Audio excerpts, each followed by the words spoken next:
Eh, kita sekarang berarti pertemuan yang kedua ya Pak ya.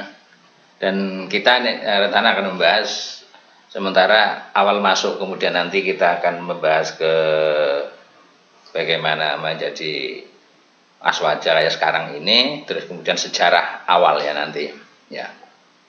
Tapi yang pertama sebelumnya kita ini mengetahui runtutan dari awal ya.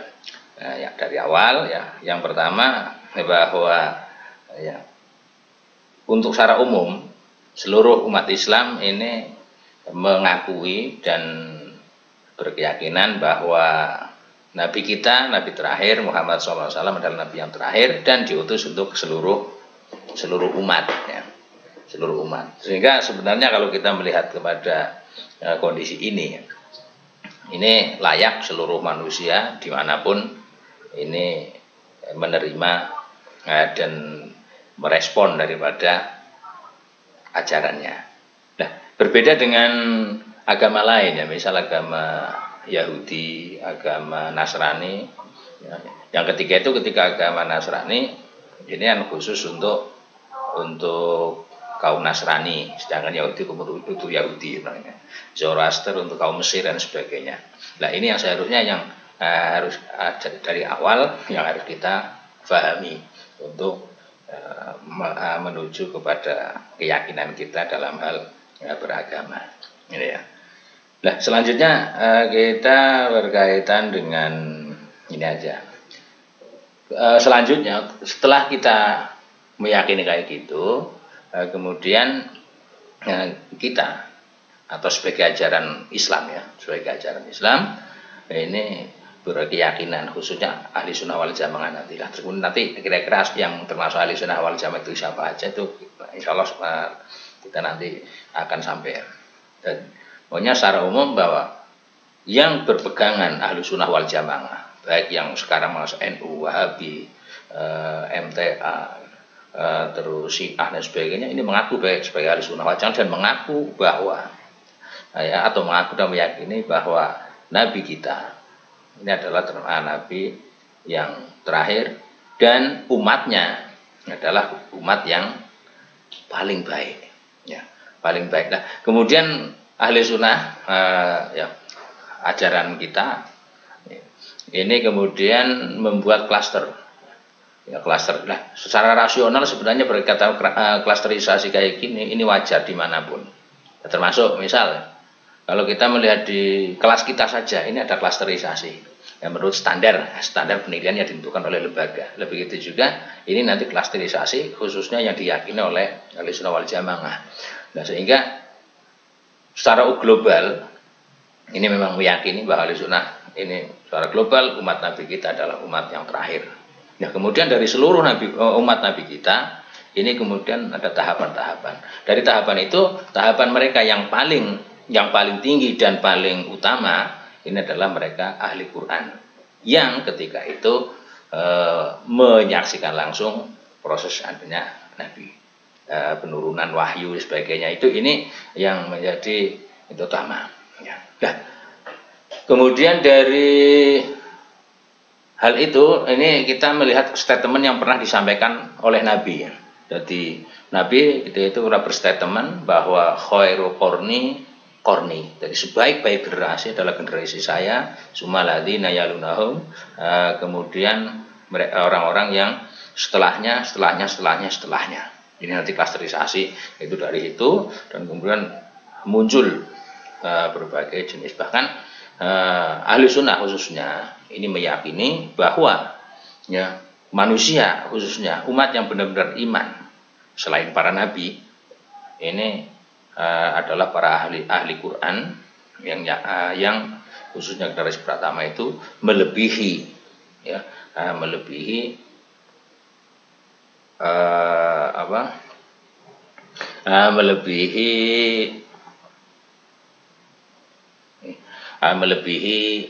para malaikat.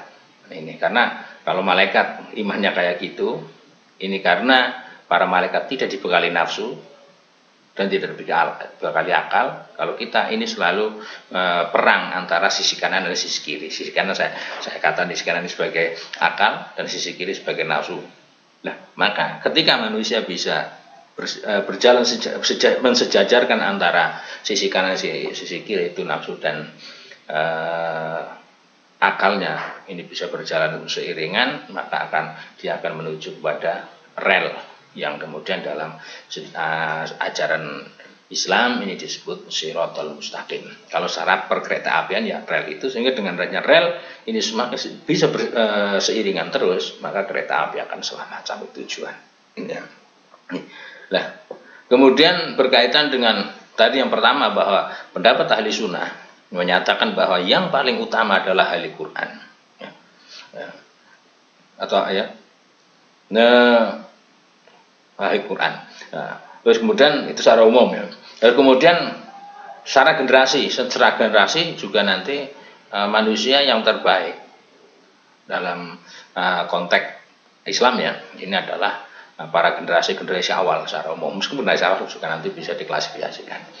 Juga pertama adalah generasi awal, kurun. Dan dari generasi awal itu, ini secara global, ini meskipun ada ahli Badar, ya, ahli Uhud sebagainya, ini kemudian adalah ahli Hudaybiyah. Kenapa ahli Hudaybiyah atau para sahabat-sahabat yang ikut Nabi dalam perang Hudaybiyah ini termasuk dikatakan sebagai orang yang paling utama?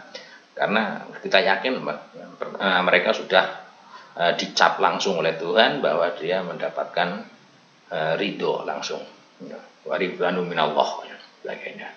Itu, ya. Ini. Nah, terus kemudian berapa jumlah mereka? Kalau jumlah mereka berkaitan para sahabat yang ikut perang Hudaybiyah ini sekitar 1.400 lelaki, ya. Dan yang paling utama dari mereka, ya setelah mereka ada atau jadi orang yang ikut Hudaybiyah semuanya para ahli Badar. Yang tadi masuk Mas Bejo, pengen ngurangkan sesuatu begini. Bismillah ya. Terus, dari Mas Bejo sama kosan gitu. Makan Surahman, makan tinggung niku nggih. Matur nuwun, matur.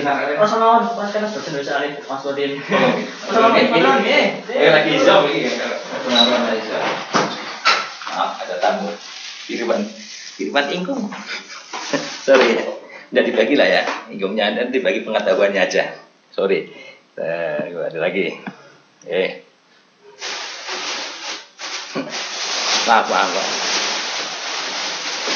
Apa ini? Sebentar.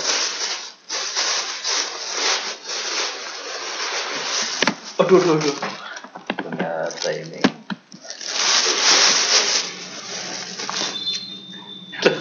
Maaf, tidak saya bagi, sulit baginya. Tutup aja dulu.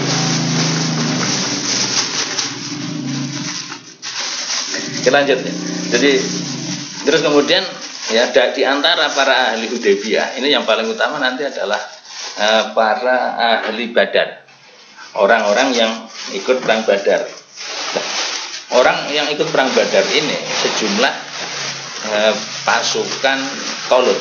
Ya, Jalut ya, yang pasukan Tolut yang mengikut berperang merdeka bersama si Jalut, yaitu 313 lah. Kemudian ya para pengikut klinik kemudian dijadikan sebagai sarana untuk klinik. Kemudian berkaitan dengan para ahli Badar, ya kita kalau melihat sejarah Islam lah, kita akan tahu bagaimana beratnya mereka ya ketika melihat perang Badar itu. Dan sehingga ada statement langsung dari Nabi ketika salah satu ahli Badar ini ada yang melakukan kesalahan. Nabi berkata, sudah jangan, kayak apapun mereka sebelumnya ini sudah dimaafkan oleh Tuhan. Sudah, bahkan Tuhan silahkan berbuat apapun. Hanya saja alhamdulillah sampai sekarang tidak ditemukan atau salah satu dari ahli perang Badar yang balelo lah ya, tidak ada konsisten semuanya. Nah, dari 313 ahli perang Badar ini, ahli sunnah meyakini ada 40 yang paling bagus dari 313 ini adalah 40 orang yang sering disebut dengan ahlul haizaron. Ya. Nah, 40 ini kemudian dilengkapi dengan si Sayyidina Umar bin Khattab. Nah, 40 orang ini siapa? 40 orang yang ketika perjuangan Nabi awal di Mekah mendapat jabatan Nabi, mereka tetap berjuang, ya. Halo. Selanjutnya dari 40 sahabat, ya. Halo, masih nyambung ya suaranya, Mbak ya, Mas? Halo. Nyambung, Pak. Oh ya. Nyambung, Pak. Nyambi santai aja ya, yang santai ya. Yang Hah? Coba. Itu yang lainnya di-invite dulu, Pak. Oh, yang view itu? Itu ada yang masuk kan, Pak? 6 ya? Iya, itu dimasukin. Berarti contek admin apa atau apa ini?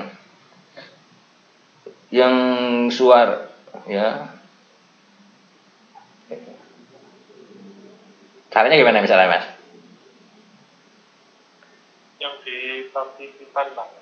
Itu partisipan kan terus ada yang mau masuk, itu yang ada yang mau masuk di partisipan 38.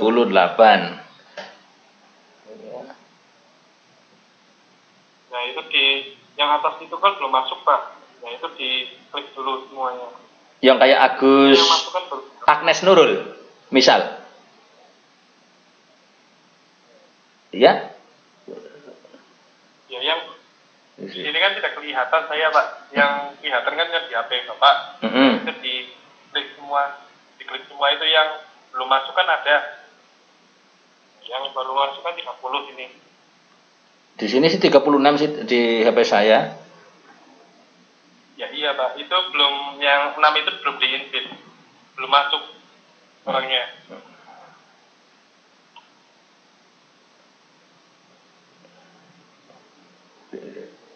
Invite-nya pakai apa? Sini asal mutol bertindak ya.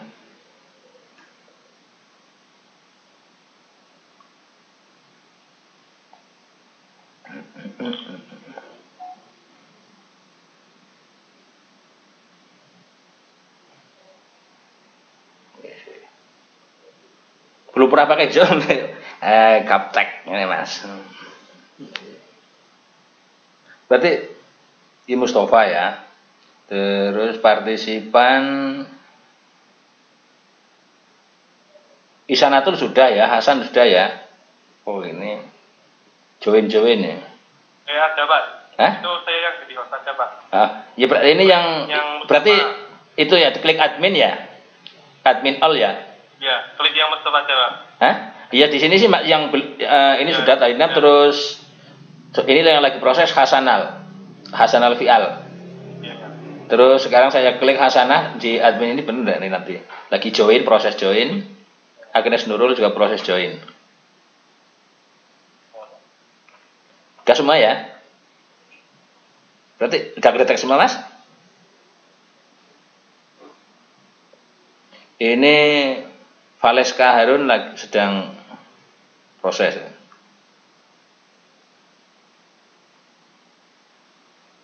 Agnes proses. Oke. Kita lanjut lagi ya berarti ya. Ini. Lah terus kemudian dari 40 ini ya, dari 40 kelompok yang tadi apa? Paling utama di antara 313 ini kemudian 10 orang nanti ya yang mereka sudah dinas dan sudah pasti mereka mendapatkan surga, baik itu nas langsung dari Nabi maupun dari Tuhan. Kalau memang tidak secara langsung disebut nama-namanya ya. Ini yang merah siapa ini? Anggra ini. Halo? Tapi di sini suaranya belum. Ini Agnes ya? Agnes Nurul. Nggak masuk saya mute apa ini? Oh suaranya oke. saya. Ya, Agnes ini ya. Gedung coklat. Ini Nurul Fadilah. Oke, selamat bergabung ya. Yes. Saya santai, kita santai, yang penting kita pastilah ya. Ini. Lah terus kemudian kembali lagi, di antara 10 orang yang paling utama dari siapa ini? Para ahli Badar ya tadi adalah Sayyidina Abu Bakar, Umar, Utsman, Ali, Tolhah, Zubair, Abdurrahman bin Auf, Sa'ad, ya wa Sa'id, wa Abu Ubaidah, Jarrah. Ini 10. Lah, cikal bakal nanti yang kemudian menjadi pemimpin-pemimpin setelah Nabi dari mereka. Jika mereka tidak dipimpin, mereka adalah Dewan Suro. Ya. Nah, itu 10 ya. 10 dari ahli Badar yang berjumlah 313, 10 yang paling utama itu ya. Nah, kemudian Agnes menghilang ini. Nah, terus kemudian dari 10 ini ya. Ini nanti yang paling utama adalah para khulafaur rasyidin yang 4 itu. Ya, Abu Bakar, Umar, Utsman, Ali ya. Nah, ini. Nah, dari 4 inilah, dari Sayyidina Abu Bakar, Umar, Utsman, Ali, ini nanti kekhilafahan setelah Rasul ini akan muncul. Dan di situ nanti mulai dari situlah nanti akan muncul bibit-bibit adanya sekte-sekte ya nanti. Terus berkaitan dengan usia ya, usia kekhalifahan ya. Ini yang dipegang oleh 4 sahabat besar ya, Abu Bakar, Umar, Utsman, Ali, ini jumlahnya nanti sekitar 30 tahun ya. Abu Bakar menjadi khalifah selama 2 tahun. Dan ini salah satu khalifah yang meninggal tidak karena dibunuh. Ya. Yang kedua adalah Sayyidina Umar bin Khattab menjadi khalifah selama 10 tahun. Beliau meninggal juga karena dibunuh. Ya. Utsman ini menjadi khalifah selama 12 tahun.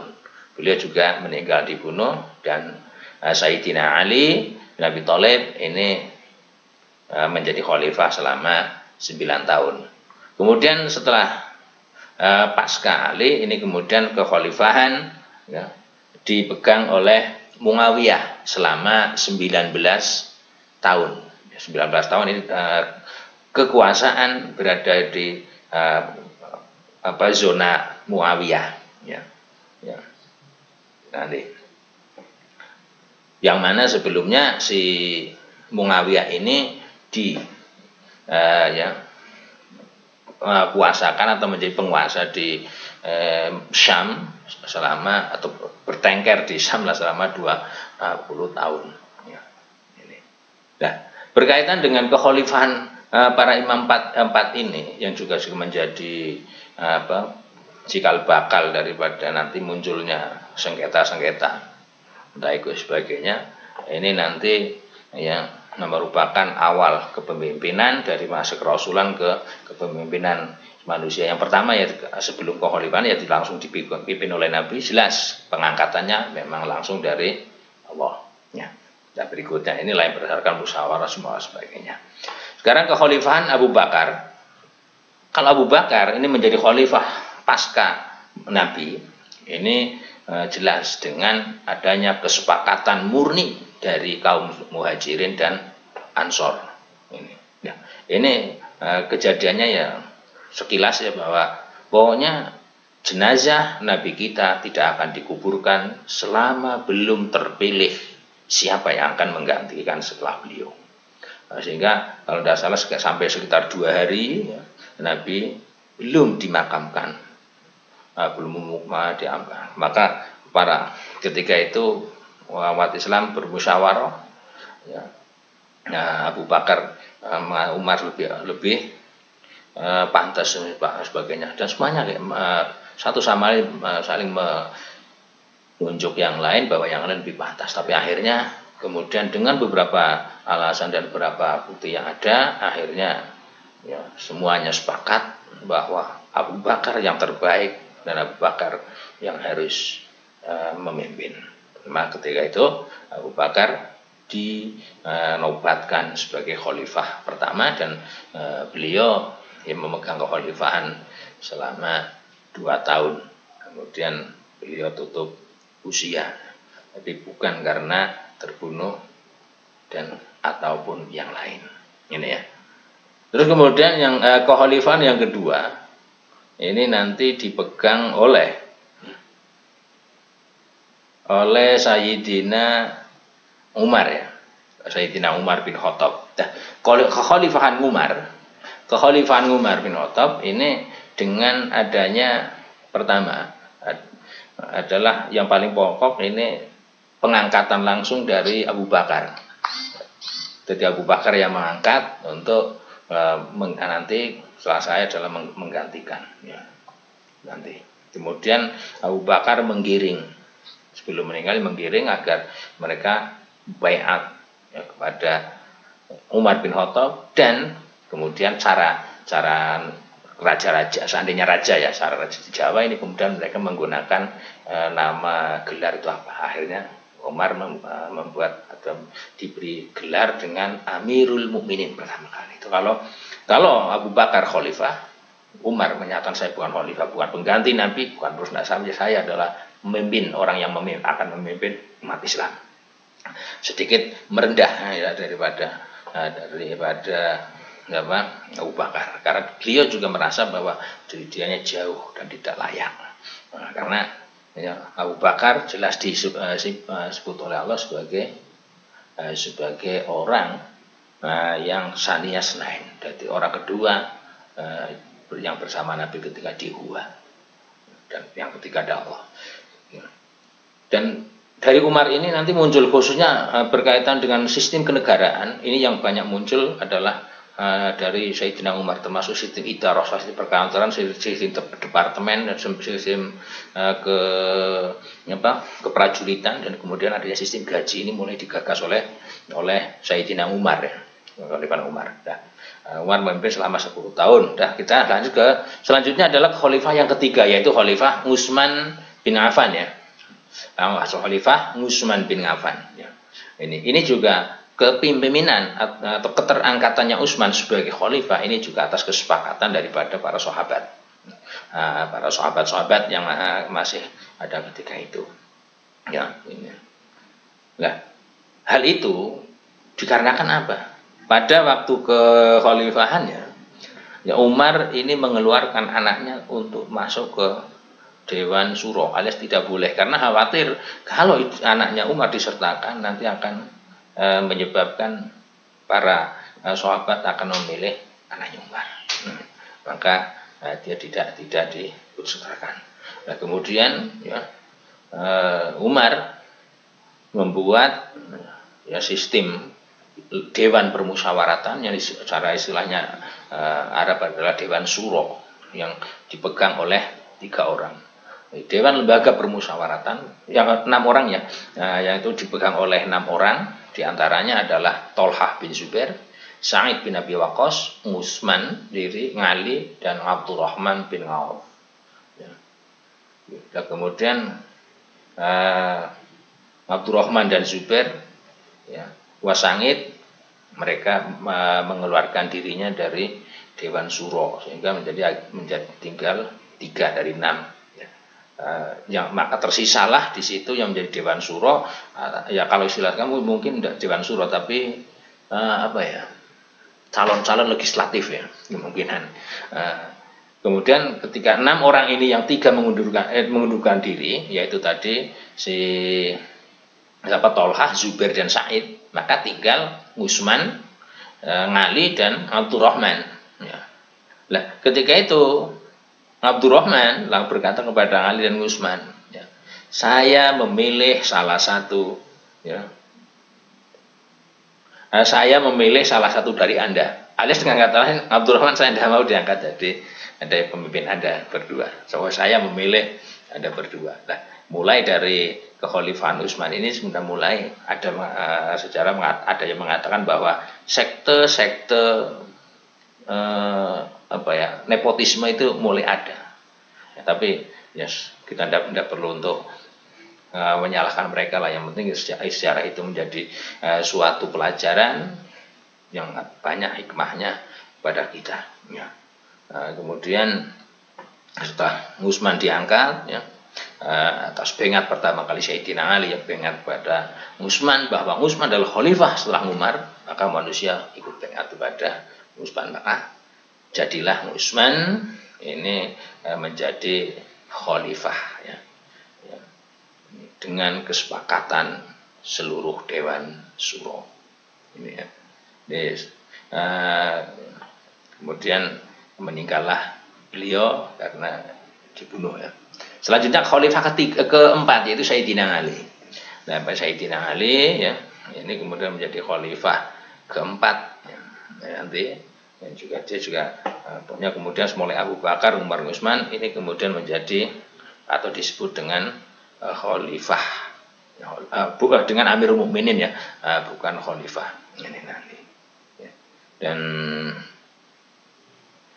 kemudian ketika itu, ya, nanti sebelumnya tadi ketika Sayyidina Utsman terkepung kemudian terbunuh, ya, kemudian ada seorang mengatakan bahwa Amir Mukminin khalifah sudah terbunuh hari ini, maka ketika itu Ali, ya, muncul dan Ali kemudian untuk menegang kerusuhan ketika itu Ali muncul dan sekaligus menempatkan diri di sana. Ini, ya. Nah, berkaitan dengan kekhalifahan Ali inilah yang kemudian nanti muncul di masa kekhalifahan Ali pertama yang dalam sejarahnya nanti kaitannya dengan keyakinan aja nanti. Ini pertama pernah terjadi perang apa ya? Jamal, ya, perang Jamal. Nah, perang Jamal ini adalah perang yang terjadi antara Sayyidina Ali dengan Aisyah. Ya, antara Sayyidina Ali dengan Aisyah. Tapi kemudian ya damai. Nah, damai. Ini yang pertama nanti pelajaran pertama bahwa kita jangan pernah menyalahkan sahabat lah, ya. Seandainya itu memang salah, kita ambil hikmahnya saja karena dengan adanya apa yang terjadi di mereka, kita sekarang lebih mudah untuk mencari pelajaran dan mencari pengetahuan tentang bagaimana mensikapi kondisi perpolitikan yang ada di kita, sektor yang ada di kita. Selanjutnya di masa akhir nanti terjadi tahkim antara Sayyidina Ali dengan Muawiyah. Nah, muncul dari sinilah tahkim, ya, yang ketika itu perang sebagainya. Kemudian ketika pasukan Muawiyah ini mulai terdesak, ya, Abdurrahman bin Zubair, ya, itu nanti kalau salah saya lupa namanya sini.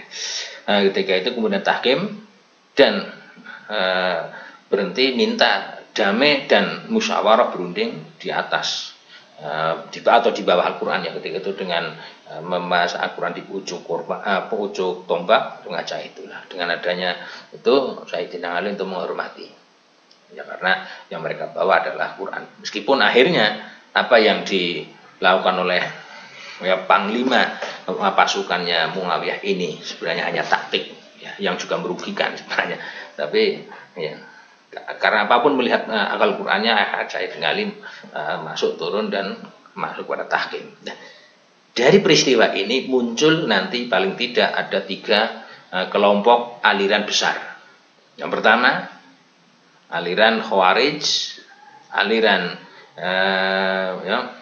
Mu'tazilah, dan aliran Syiah, ya, nanti Murji'ah, ya, Khawarij, Qadariyah, dan Syiah nanti. Kalau Khawarij, orang yang keluar tidak mau andil, ya, kemudian yang nanti, ya, Qadariyah takdir dengan serahkan Tuhan. Nah, Syiah ini yang kemudian cara pandang membela Ali, ya, entah baik maupun benar, pokoknya bela, ya, mati-matian.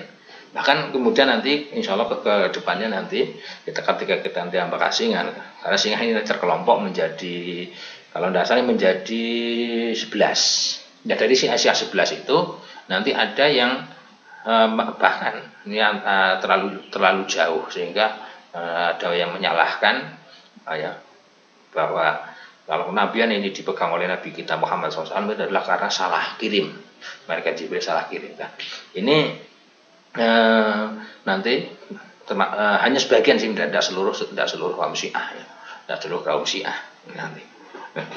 ini kali lah. Kemudian setelah itu maka akhirnya di si kekhalifahan selanjutnya, kemudian Ali juga akhirnya terbunuh ya, oleh orang yang sebenarnya orang-orang Islam sendiri yang ada istilahnya itu secara istilah kita ini mangkel ya. Akhirnya kekhalifahan dipegang dan berpindah tangan kepada Muawiyah. Nah dari sini nanti muncul atau kekhalifahan berada di Muawiyah ya nanti. Nah, kekhalifahan Muawiyah bin Abi Sufyan. Nah, oleh Abu Sufyan ini ya ini secara Islam khususnya ahli sunnah wal jamaah diakui sebagai khalifah yang sah. Ini setelah meninggalnya Sayyidina Ali. Alasannya apa?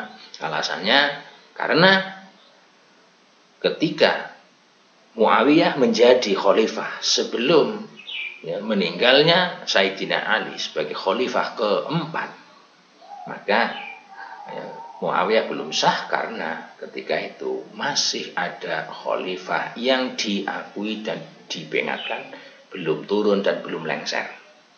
Oleh sebab itu si Muawiyah ketika Sayyidina Ali masih hidup adalah masih termasuk kelompok Bukhat, orang yang pembangkang terhadap pemerintahan yang sah. Ini ya.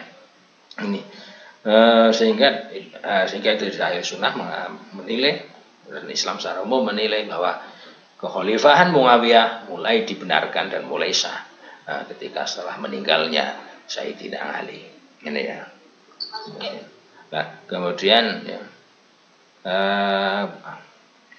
dari sini nanti muncul beberapa sektor-sektor yang nanti akan membangun kepada pemahaman kita tentang bagaimana nanti aswaja ya. Ya. Kira-kira lanjut dulu atau ada yang mau bertanya? Kalau yang ada mau bertanya silakan, boleh bertanya dulu. Ada yang mau bertanya enggak, teman-teman? Belum, Pak. Belum. Kira-kira bisa dipahami enggak? Ada atau malah bingung? Agak bingung, Bu. Bingung, Pak. Ya ini sementara baru cerita sih, karena sejarah nanti menuju ke itu ya, perseberangan itu nanti. Karena kita belum masuk ke berkaitan dengan keaswajaannya sebenarnya. Kita cerita dari ini sebagai awal nanti akan munculnya sekte-sekte dan aliran-aliran nanti. Nah kemudian nanti ahli sunnah itu di mana dan ahli sunnah kayak apa? Insya Allah nanti kita bagian agak akhir kita jadi ibaratnya ya tumbuhnya nanti adanya ahli sunnah wal jamaah atau sunni ya, nanti ada sunni, syiah, mu'tazilah ya, qadariyah, murji'ah, khawarij sebagainya. Ini adalah sekte-sekte yang ada di ajaran Islam. Nah, dari sekte-sekte ini nanti munculnya dari mana? Nah, mulai muncul tumbuh itu dari sejarah itu.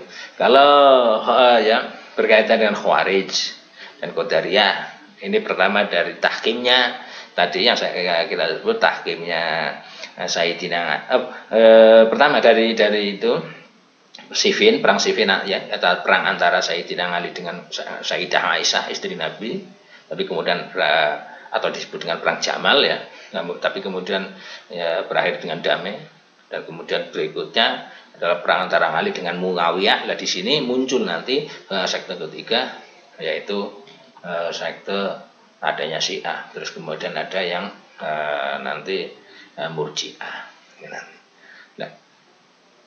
Nah, terus nanti Sunni masuknya kapan? Nah, ketika itu sebenarnya Sunni ini belum muncul sebagai suatu lembaga atau suatu organisasi yang mewadahkan diri dan mendesimasikan dengan nama Aswaji itu belum. Nah, ya. Karena sebenarnya ada upaya-upaya yang menjadi garis tengah daripada mereka-mereka yang membuat sekte-sekte baru.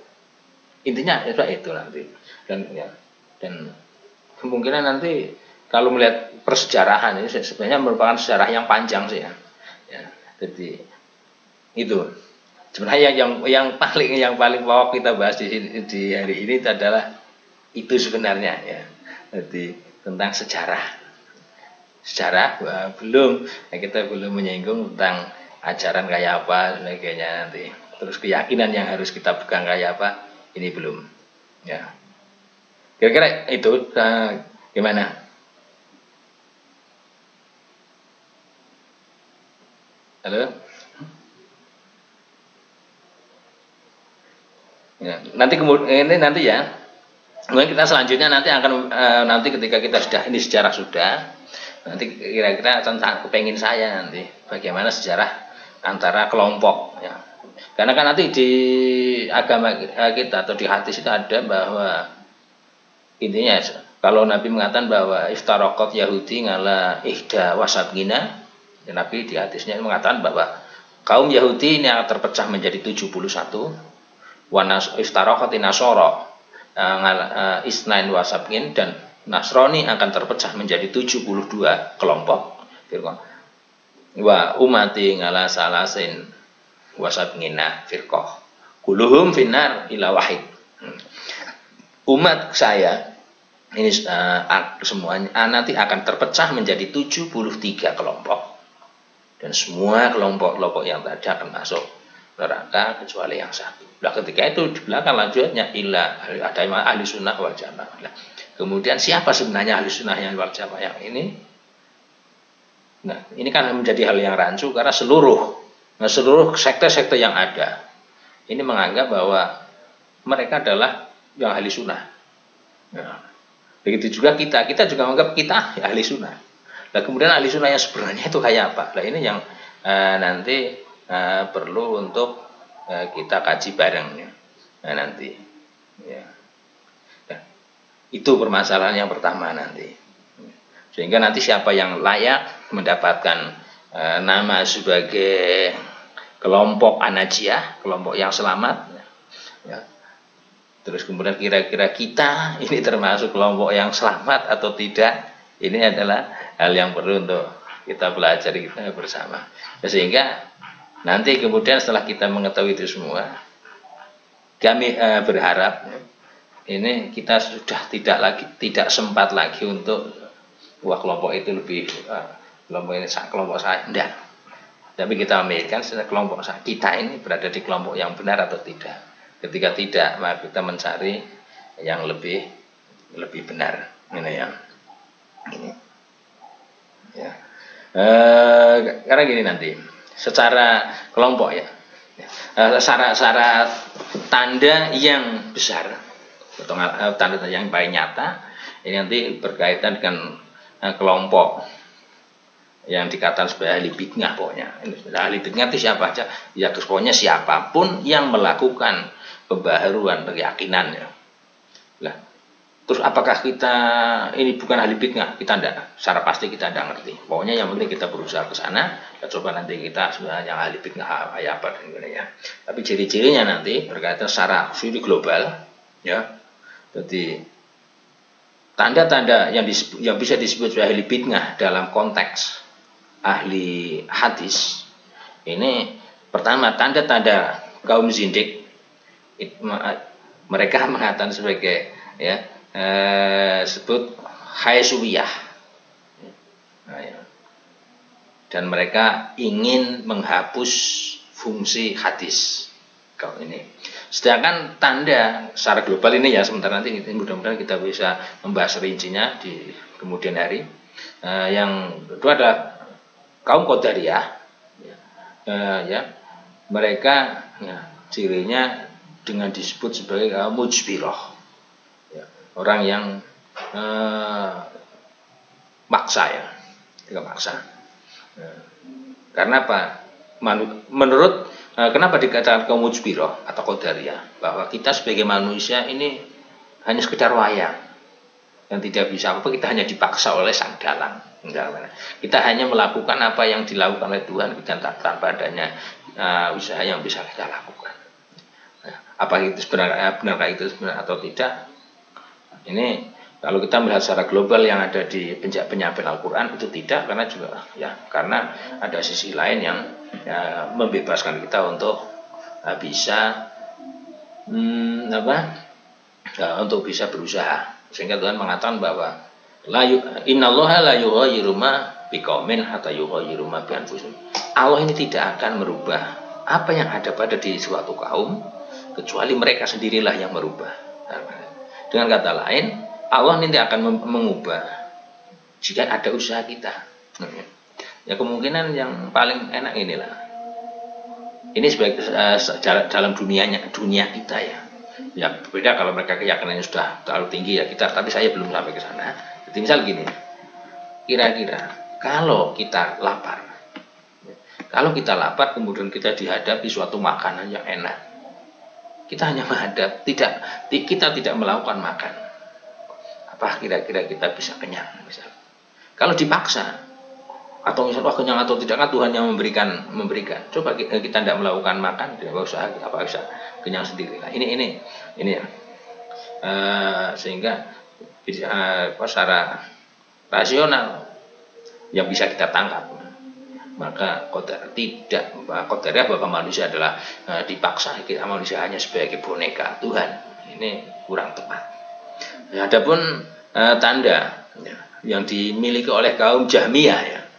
Kaum Jahmiyah ini yang adalah suatu kaum yang menurut para ahli hadis ini mereka berkeyakinan bahwa Tuhan ini memiliki keserupaan dengan manusia, sehingga ketika dalam Al-Quran dikatakan bahwa yadullah fawqa aydihim, tangan Allah di atas tangan mereka, maka tangan Allah ya seperti tangan kita ini, terdiri dari beberapa sel, terdiri dari beberapa sendi dan beberapa elemen.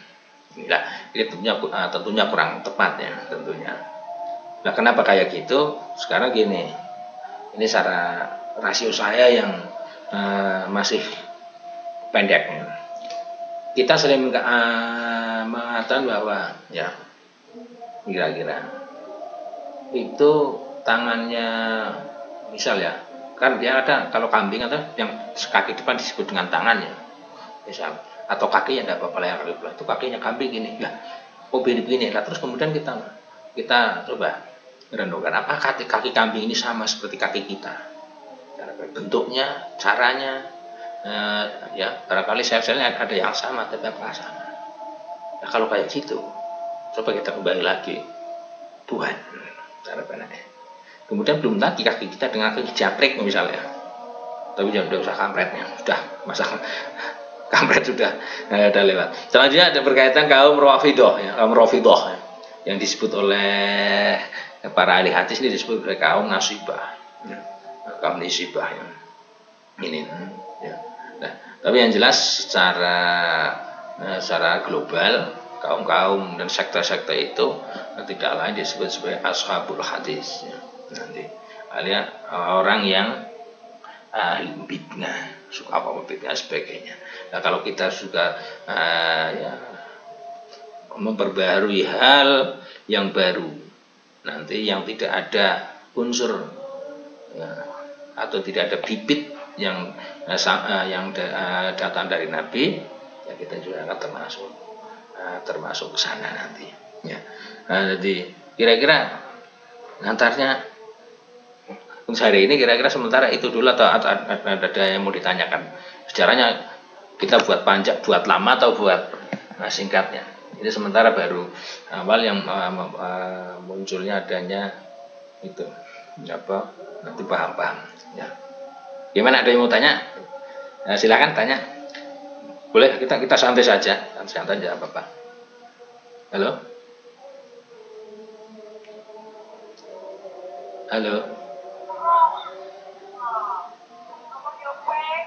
Ada yang mau tanya enggak ini?